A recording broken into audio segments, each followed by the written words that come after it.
Hello বন্ধু, তোমরা কেমন আছো? আশা করি ভালো আছো। আর আমিও খুব খুব খুব ভালো আছি।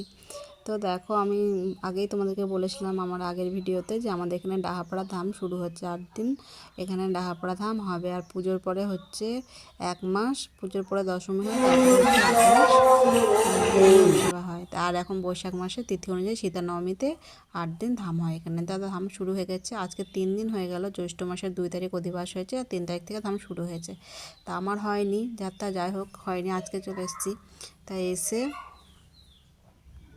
চলে এসেছি আর তোমাদের সঙ্গে যতটা পারবো শেয়ার করব। তো দেখো, আমি মেলার মধ্যে ঢুকেছিলাম, মেলা থেকে চলে এলাম জগৎবন্ধুর কাছে, আর ওদিকে একটু মন্দিরটা ঘুরছিলাম, ঘুরে ঘুরে তোমাদেরকে দেখালাম। তো দেখো, জগৎবন্ধু এখন আরতি করা হচ্ছে। তো খোলাও আছে, সবসময় খোলা থাকে না, টাইম টাইম খোলা হয়।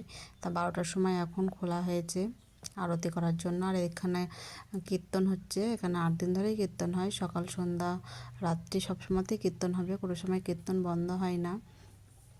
তা যত ভক্ত আসে সবাই এখানে 3 বেলা করে খাওয়া দাওয়া পায়।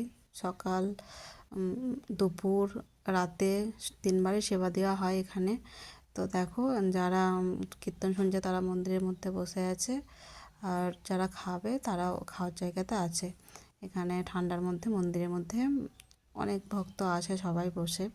তো আমিও একটু নিজেকে দেখে নিলাম ক্যামেরায়, তোমাদেরকেও দেখিয়ে নিলাম। তো চলো, এখানে হয়ে গেল। তো প্রণাম টনাম করে চলে আসলাম খাওয়ার জায়গায়, খেয়ে দিয়ে বাড়ি এবার। তো দেখো, এরা প্রথমেই বসেছে খেতে, এদের পরে আমরা বসবো, দাঁড়িয়ে আছি। আর ওইদিকে সাইডে হচ্ছে রান্না, আখায় রান্না হচ্ছে উনুনে, বড় বড় কড়াই, বড় বড় হাঁড়িতে, কী বলবো সেগুলো আমি ভিডিও করতে পারিনি, যা করিনি, করলেই হতো, করা হয়নি। তো দেখো, আমরা খেয়ে চলে যাবো। আর চ্যানেলটা ভালো লাগলে প্লিজ সাবস্ক্রাইব করে দিও। টাটা।